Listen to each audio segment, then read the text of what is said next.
गरुड़ पुराण 13वां अध्याय। अशौच काल का निर्णय। अशौच में निषिद्ध कर्म, सपिंडीकरण श्राद्ध, पिंड मेलन की प्रक्रिया, शय्यादान, पददान तथा गया श्राद्ध की महिमा। गरुड़ जी ने कहा, हे प्रभु, सपिंडन की विधि, सूतक का निर्णय और शय्यादान तथा पददान की सामग्री एवं उनकी महिमा के विषय में कहिए।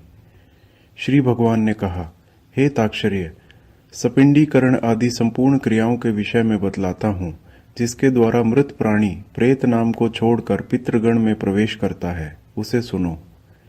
जिनका पिंड रुद्र स्वरूप पितामह आदि के पिंडों में नहीं मिला दिया जाता, उनको पुत्रों के द्वारा दिए गए अनेक प्रकार के दान प्राप्त नहीं होते। उनका पुत्र भी सदा अशुद्ध रहता है, कभी शुद्ध नहीं होता, क्योंकि सपिंडीकरण के बिना सूतक की निवृत्ति नहीं होती। इसीलिए पुत्र के द्वारा सूतक के अंत में सपिंडन किया जाना चाहिए। मैं सभी के लिए सूतक समाप्ति का यथोचित काल कहूँगा।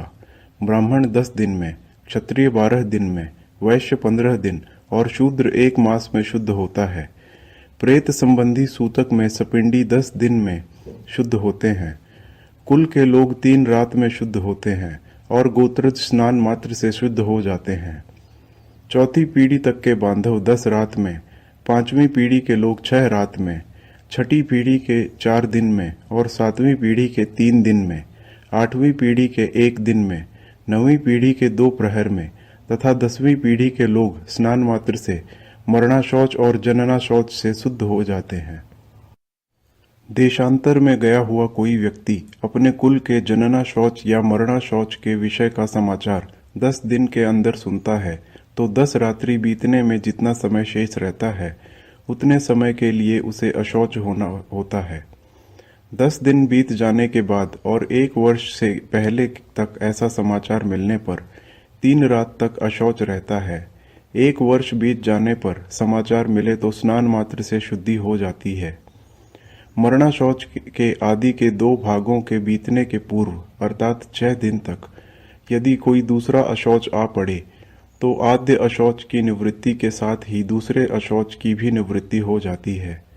किसी बालक की दांत निकलने तक मृत्यु हो जाने पर सद्य अर्थात उसके अंतिम संस्कार के बाद स्नान करने पर, मुंडन के हो जाने पर 1 रात, व्रत बंध होने पर 3 रात और व्रत बंध के पश्चात मृत्यु होने पर 10 रात का अशौच होता है। जब किसी भी वर्ण की कन्या की मृत्यु जन्म से लेकर 27 मास की अवस्था तक हो जाए, तो सभी वर्णों में समान रूप से सद्य अशौच की निवृत्ति हो जाती है। इसके बाद वागदान पर्यंत 1 दिन का और इसके बाद अथवा बिना वागदान के भी सयानी कन्याओं की मृत्यु होने पर 3 रात्रि का अशौच होता है, यह निश्चित है।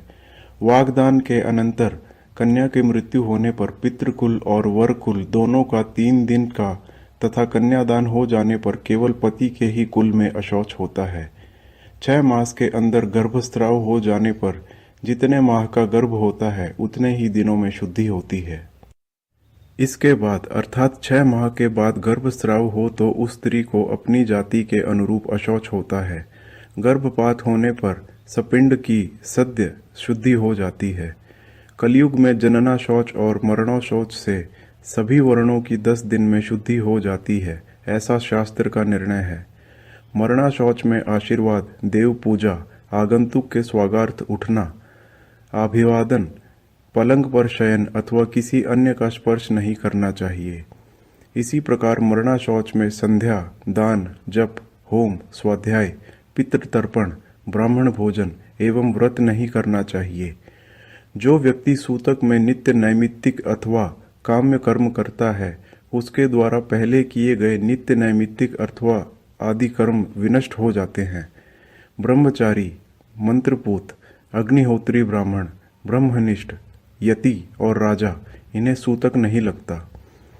विवाह, उत्सव अथवा यज्ञ में मरणा शौच हो जाने पर उस अशौच की प्रवृत्ति के पूर्व बनाया हुआ अन्न भोजन करने योग्य होता है, ऐसा मनु ने कहा है। सूतक न जानने के कारण जो व्यक्ति सूतक वाले घर से अन्न आदि कुछ ग्रहण करता है, वह दोषी नहीं होता, किंतु याचक को देने वाला दाता दोष का भागी होता है। जो सूतक को छिपाकर ब्राह्मण को अन्न देता है, वह दाता तथा सूतक को जानकर भी जो ब्राह्मण सूतकान्न का भोजन करता है वो दोनों ही दोषी होते हैं। इसलिए सूतक से शुद्धि प्राप्त करने के लिए पिता का सपिंडन श्राद्ध करना चाहिए, तभी वह मृतक पितृगणों के साथ पितृलोक में जाता है। तत्वदर्शी मुनियों ने 12वें दिन में, 3 पक्ष में, 6 मास में अथवा 1 वर्ष पूर्ण होने पर सपिंडीकरण कहा है। हे ताक्षर्य, मैं तो शास्त्र धर्म के अनुसार चारों वर्णों के लिए 12वें दिन ही सपिंडीकरण करने के लिए कहता हूँ। कलयुग में धार्मिक भावना के अनित्य होने से, पुरुषों की आयु क्षीण होने से और शरीर की अस्थिरता के कारण 12वें दिन ही सपिंडीकरण कर लेना प्रशस्त है। गृहस्थ के मरने पर व्रत बंध, उत्सव आदि, व्रत, उद्यापन तथा विवाह आदि कृत नहीं होते। जब तक पिंड मेलन नहीं होता, अर्थात पितरों में पिंड मिला नहीं दिया जाता या सपिंडीकरण श्राद्ध नहीं हो जाता, तब तक उसके यहाँ से भिक्षु भिक्षा भी ग्रहण नहीं करता, अतिथि उसके यहाँ सत्कार ग्रहण नहीं करता और नित्य नैमित्तिक कर्मों का भी लोप रहता है। कर्म का लोप होने से दोष का भागी होना पड़ता है। इसीलिए चाहे निरिग्निक हो या साग्निक, 12वें दिन सपिंडन कर देना चाहिए। सभी तीर्थों में स्नान आदि करने और सभी यज्ञों का अनुष्ठान करने से जो फल प्राप्त होता है, वही फल 12वें दिन संपिंडन करने से प्राप्त होता है। अतः स्नान करके मृत स्थान में गोमय से लेपन करके पुत्र को शास्त्रोक्त विधि से सपिंडन श्राद्ध करना चाहिए। पाद्य, अर्घ्य, आचमनीय आदि से विश्व देवों का पूजन करे और असदगति के पितरों के लिए भूमि में विकिर देकर हाथ पांव धोकर पुनः आचमन करे। तब वसु, रुद्र और आदित्य स्वरूप पिता, पितामह तथा प्रपितामह को क्रमशः एक एक अर्थात 3 पिंड प्रदान करे और चौथा पिंड मृतक को प्रदान करे। चंदन, तुलसी पत्र, धूप दीप, सुंदर भोजन, तांबूल, सुंदर वस्त्र तथा दक्षिणा आदि से पूजन करे। तदनंतर सुवर्ण की शालाका से प्रेत के पिंड को 3 भागों में विभक्त करके पितामह आदि के पिंडों में पृथक पृथक उसका मेलन करे, अर्थात एक भाग पितामह के पिंड में, दूसरा भाग प्रपितामह के पिंड में तथा तीसरा भाग वृद्ध प्रपितामह के पिंड में मिलाए। हे ताक्षर्य, मेरा मत है कि माता के पिंड का मेलन पितामही आदि के पिंड के साथ और पिता के पिंड का मेलन पितामह आदि के पिंड के साथ करके सपिंडीकरण श्राद्ध संपन्न करना चाहिए। जिसके पिता की मृत्यु हो गई हो और पितामह जीवित हो, उसे प्रपितामह आदि पूर्व पुरुषों को 3 पिंड प्रदान करना चाहिए और पितृपिंड को 3 भागों में विभक्त करके प्रपितामह आदि उन्हीं के साथ मेलन करे। माता की मृत्यु हो जाने पर पितामही जीवित हो तो माता के सपिंडन श्राद्ध में भी पितृ सपिंडन की भांति प्रपितामही आदि के मातृपिंडन का मेलन करना चाहिए, अथवा पितृपिंड को विष्णु जी में और मातृपिंड को महालक्ष्मी पिंड में मिलाए। पुत्रहीन स्त्री का सपिंडन आदि श्राद्ध उसके पति को करना चाहिए और उसका सपिंडीकरण उसकी सास आदि के साथ होना चाहिए। एक मतानुसार विधवा स्त्री का सपिंडीकरण पति, श्वशुर और वृद्ध श्वशुर के साथ करना चाहिए। हे ताक्षर्य, यह मेरा मत नहीं है। विधवा स्त्री का सपिंडन पति के साथ होने योग्य है। हे काश्यप, यदि पति और पत्नी एक ही चिता पर आरूढ़ हुए हों तो तृण को बीच में रखकर श्वशुर आदि के पिंड के साथ स्त्री के पिंड का मेलन करना चाहिए। एक चिता पर माता पिता का दाह संस्कार किए जाने पर एक ही पुत्र पहले पिता के उद्देश्य से पिंडदान आदि करके स्नान करे, तदंतर अपनी सती माता का पिंडदान करके पुनः स्नान करे। यदि 10 दिन के अंतर्गत किसी सती ने अग्नि प्रवेश किया है तो उसका शय्यादान और सपिंडन आदि कृत्य उसी दिन करना चाहिए जिस दिन पति का किया जाए। हे गरुड़, सपिंडीकरण करने के अनंतर पितरों का तर्पण करे और इस क्रिया में वेद मंत्रों से समन्वित स्वाधाकार का उच्चारण करे। इसके पश्चात अतिथि को भोजन कराए और हंतकार प्रदान करे। ऐसा करने पर पितर, मुनिगण, देवता तथा दानव तृप्त होते हैं। भिक्षा 1 ग्रास के बराबर होती है, पुष्कल 4 ग्रास के बराबर होता है और 4 पुष्कलों अर्थात 16 ग्रास का 1 हंतकर होता है।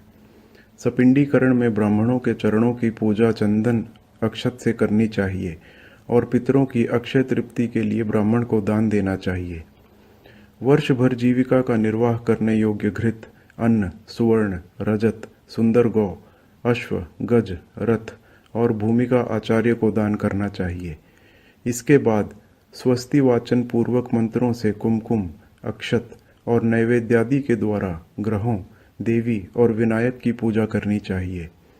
इसके बाद आचार्य मंत्रोच्चारण करते हुए यजमान का अभिषेक करे और हाथ में रक्षा सूत्र बांधकर मंत्र से पवित्र अक्षत प्रदान करे। तदंतर विविध प्रकार के सुस्वादु मिष्ठान्नों से ब्राह्मणों को भोजन कराए और फिर दक्षिणा सहित अन्न एवं जल युक्त 12 घट प्रदान करे।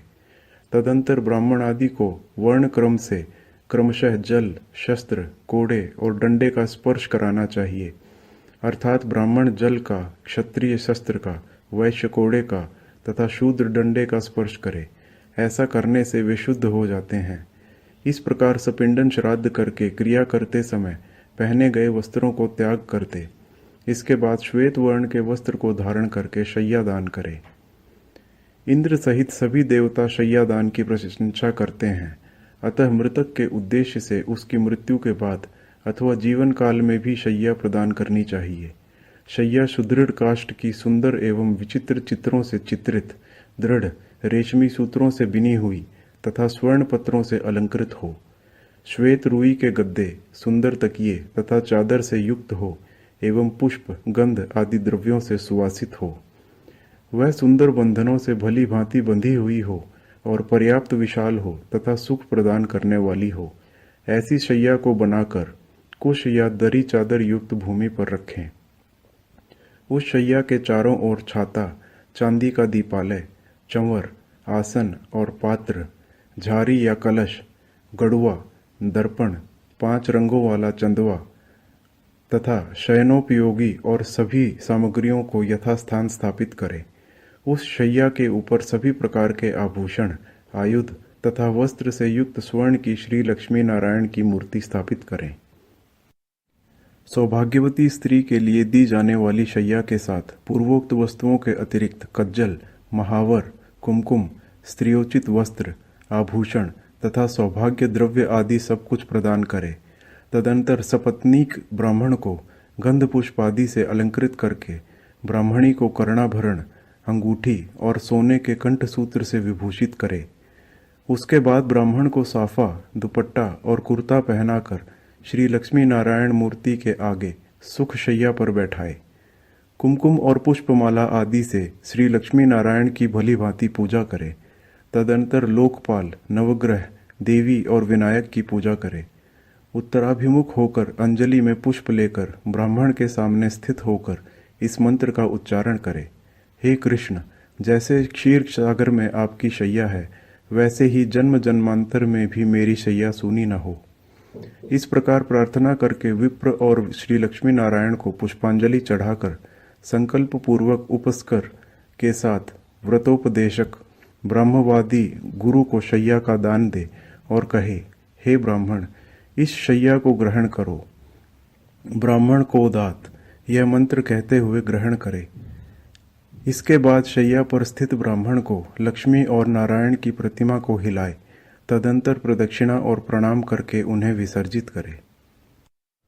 यदि पर्याप्त धन संपत्ति हो तो शैया में सुखपूर्वक शयन करने के लिए सभी प्रकार के उपकरणों से युक्त अत्यंत सुंदर गृह दान भी करें। जो जीवितावस्था में अपने हाथ से शैया दान करता है, वह जीते हुए ही पर्व काल में वृषोत्सर्ग भी करे। एक शैया एक ही ब्राह्मण को देनी चाहिए। बहुत ब्राह्मणों को एक शैया कदापि नहीं देनी चाहिए। यदि वह शैया विभक्त अथवा विक्रय करने के लिए दी जाती है तो वह दाता के अधः पतन का कारण बनती है।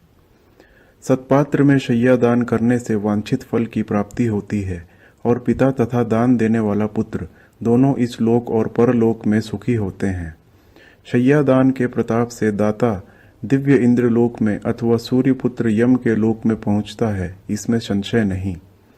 श्रेष्ठ विमान पर आरूढ़ होकर अप्सरा गणों से सेवित दाता प्रलय पर्यंत आतंक रहित होकर स्वर्ग में स्थित रहता है। सभी तीर्थों में तथा सभी पर्व दिनों में जो भी पुण्य कार्य किए जाते हैं, उन सभी से अधिक पुण्य शैया दान के द्वारा प्राप्त होता है। इस प्रकार पुत्र को शय्या दान करके पद दान देना चाहिए। पद दान के विषय में मैं तुम्हें यथावत बतलाता हूँ, सुनो। छाता, जूता, वस्त्र, मुद्रिका, कमंडल, आसन तथा पंचपात्र, ये 7 वस्तुएं पद कही गई हैं। दंड, ताम्रपत्र, कच्चा अन्न, भोजन, अर्घ्य पात्र और यज्ञोपवीत को मिलाकर पद की संपूर्णता होती है। इस प्रकार शक्ति के अनुसार 13 पद दानों की व्यवस्था करके 12वें दिन 13 ब्राह्मणों को पर दान करना चाहिए। इस पद दान से धार्मिक पुरुष सद्गति को प्राप्त होते हैं। यम मार्ग में गए हुए जीवों के लिए पद दान सुख प्रदान करने वाला होता है। वहाँ यम मार्ग में अत्यंत प्रचंड घाम होता है जिससे मनुष्य जलता है। छाता दान करने से उसके सिर पर सुंदर छाया हो जाती है। जो जूता दान करते हैं वे अत्यंत कंटकाकीर्ण यमलोक के मार्ग में अश्व पर चढ़कर जाते हैं। हे खेचर, यम मार्ग में शीत, गर्मी और वायु से अत्यंत घोर कष्ट मिलता है। वस्त्र दान के प्रभाव से जीव सुखपूर्वक उस मार्ग को तय कर लेता है। यम के मार्ग में महाभयंकर और विकराल तथा काले और पीले वर्ण के यमदूत मुद्रिका प्रदान करने से जीव को पीड़ा नहीं देते हैं। कमंडलू का दान करने से अत्यंत धूप से परिपूर्ण, वायु रहित और जल विहीन यम मार्ग में जाने वाला वह प्यासा जीव प्यास लगने पर जल पीता है। मृत व्यक्ति के उद्देश्य से जो ताम्र का जल पात्र देता है उसे 1000 प्रपादान का फल अवश्य ही प्राप्त होता है। ब्राह्मण को सम्यक रूप से आसन और भोजन देने पर यम मार्ग में चलता हुआ जीव धीरे धीरे सुखपूर्वक भोज्य पदार्थ का उपभोग करता है। इस प्रकार सपिंडन के दिन विधान पूर्वक दान दे करके बहुत से ब्राह्मणों को तथा चांडाल आदि को भी भोजन देना चाहिए। इसके बाद वर्ष के पूर्व ही 12वें दिन सपिंडन करने पर भी प्रत्येक मास जल कुंभ और पिंड दान करना चाहिए। हे खग, प्रेत कार्य को छोड़कर अन्य किसी कर्म का पुनः अनुष्ठान नहीं किया जाता, किंतु प्रेत की अक्षय तृप्ति के लिए पुनः पुनः पिंड दान आदि करना चाहिए। अतः मैं विशेष तिथि पर मृत्यु होने वाले जीव के मासिक, वार्षिक और पाक्षिक श्राद्ध के विषय में कुछ विशेष बात कहूँगा। पूर्णमासी तिथि पर जो मरता है उसका ऊनमासिक श्राद्ध चतुर्थी तिथि को होता है, और जिसकी मृत्यु चतुर्थी को हुई है उसका ऊनमासिक श्राद्ध नवमी तिथि को होता है। नवमी तिथि को जिसकी मृत्यु हुई है उसका ऊनमासिक श्राद्ध रिक्ता तिथि चतुर्दशी को होता है। इस प्रकार पाक्षिक श्राद्ध 20वें दिन करना चाहिए। यदि एक ही मास में 2 संक्रांतियां हों तो 2 महीनों का श्राद्ध मल मास में ही करना चाहिए। यदि एक ही मास में 2 मास हों तो उस मास के ही वे दोनों पक्ष और वे ही 30 तिथियां उन दोनों महीनों की मानी जाएंगी। मल मास में पड़ने वाले उन दोनों मासों के मासिक श्राद्ध के विषय में विद्वानों को यह व्यवस्था सोचनी चाहिए कि श्राद्ध तिथि के दिन के पूर्वार्ध में प्रथम मास का श्राद्ध करें और द्वितीयार्ध में दोपहर के बाद दूसरे मास का श्राद्ध करें। हे खग, संक्रांति रहित मास अर्थात मल मास में भी सपिंडीकरण तथा मासिक और प्रथम वार्षिक श्राद्ध करना चाहिए। यदि वर्ष पूर्ण होने के मध्य में अधिमास आता है तो 13 महीने पूर्ण होने के अनंतर प्रेत का वार्षिक श्राद्ध करना चाहिए। संक्रांति रहित मास में पिंड रहित श्राद्ध और संक्रांति युक्त मास में पिंड युक्त श्राद्ध करना चाहिए।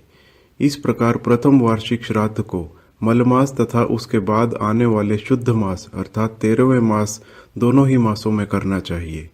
इस प्रकार वर्ष पूर्ण होने पर वार्षिक श्राद्ध करना चाहिए और वार्षिक श्राद्ध की तिथि को विशेष रूप से ब्राह्मणों को भोजन कराना चाहिए। एक वर्ष पूर्ण हो जाने पर श्राद्ध में हमेशा 3 पिंडदान करना चाहिए। एकोद्दिष्ट श्राद्ध नहीं करना चाहिए, ऐसा करने वाला पितृघातक होता है। तीर्थ श्राद्ध, गया श्राद्ध तथा गजच्छाया योग में युगादि तिथियों तथा ग्रहण में किया जाने वाला पितृ श्राद्ध वर्ष के अंदर नहीं करना चाहिए। हे खगेश्वर, पितृभक्ति से प्रेरित हो करके पुत्र को 1 वर्ष के अनंतर ही गया श्राद्ध करना चाहिए। गया श्राद्ध करने पर पितृ भव सागर से मुक्त हो जाते हैं और भगवान गदाधर की कृपा से वे परम गति को प्राप्त होते हैं। गया के विष्णुपद तीर्थ में तुलसी की मंजरी से भगवान विष्णु की पादुका का पूजन करना चाहिए और उसके आलवाल आदि तीर्थों में यथाक्रम पिंडदान करना चाहिए। जो व्यक्ति गयाशिर में शमी के पत्ते के समान प्रमाण वाले पिंड को देता है, वह सातों गोत्रों के 101 पुरुषों का उद्धार करता है। कुल को आनंदित करने वाला जो पुत्र गया में जाकर श्राद्ध करता है, पितरों को तुष्टि देने के कारण उसका जन्म सफल हो जाता है। हे खगेश्वर, यह सुना जाता है कि देव पितरों ने मनु के पुत्र इक्ष्वाकु को कलापवन में यह गाथा सुनाई थी। क्या हमारे कुल में ऐसे कोई सन्मार्गगामी पुत्र होंगे जो गया में जाकर आदर पूर्वक हम लोगों को पिंड प्रदान करेंगे? हे ताक्षर्य, इस प्रकार जो पुत्र पितरों की आमुष्मिक क्रिया करता है, वह सुखी होकर कौशिक के पुत्रों की भांति मुक्त हो जाता है। हे ताक्षर्य, भरद्वाज के 7 पुत्र गोवध करके भी 7 जन्म परंपराओं को भोग करके पितरों के प्रसाद से मुक्त हो गए। कौशिक के वे 7 पुत्र प्रथम जन्म में दशार्ण देश में 7 व्याधों के रूप में उत्पन्न हुए थे। इसके बाद अगले जन्म में वे कालंजर पर्वत पर मृग के रूप में उत्पन्न हुए। फिर शरद द्वीप में चक्रवाक के रूप में उनकी उत्पत्ति हुई। अगले जन्म में मानसरोवर में हंस के रूप में उत्पन्न हुए। वे ही कुरुक्षेत्र में वेद पारगामी ब्राह्मण के रूप में उत्पन्न हुए और पितरों के प्रति भक्तिभाव रखने के कारण वे ब्राह्मण पुत्र मुक्त हो गए। इसीलिए पूरे प्रयत्न से मनुष्य को पितृभक्त होना चाहिए। पितृभक्ति के कारण मनुष्य इस लोक तथा परलोक में भी सुखी होता है। हे ताक्षर्य, यह सब और्ध्वदैहिक क्रिया हमने तुमसे कही। यह कृत्य पुत्र की कामना को पूर्ण करने वाला, पुण्यप्रद तथा पिता को मुक्ति प्रदान करने वाला है। जो कोई निर्धन मनुष्य भी इस कथा को सुनता है, वह भी पाप से मुक्त होकर पितरों के निमित्त दिए जाने वाले दान का फल प्राप्त करता है। जो मनुष्य मेरे द्वारा कहे गए श्राद्धों और दानों को विधि पूर्वक करता है और गरुड़ पुराण की कथा को सुनता है, उसके फल को सुनो। पिता उसको सत्पुत्र प्रदान करता है, पितामह उसे गोधन देते हैं, उसके प्रपितामह उसे बहुविध धन संपत्ति प्रदान करते हैं और वृद्ध प्रपितामह तृप्त होकर विपुल अन्न आदि प्रदान करते हैं। इस प्रकार श्राद्ध से तृप्त होकर सभी पितर पुत्र को वांछित फल देते हैं और धर्म मार्ग से धर्मराज के प्रसाद में जाकर वे धर्मराज की सभा में आदरपूर्वक विराजमान रहते हैं। सूत जी ने कहा, इस प्रकार श्री विष्णु से और्ध्वदैहिक श्राद्ध दानादि विषयक महात्म्य सुनकर गरुड़ जी को अपार हर्ष हुआ। इस प्रकार गरुड़ पुराण के अंतर्गत सारोद्धार में सपिंडनादि सर्वकर्म निरूपण नामक 13वां अध्याय पूरा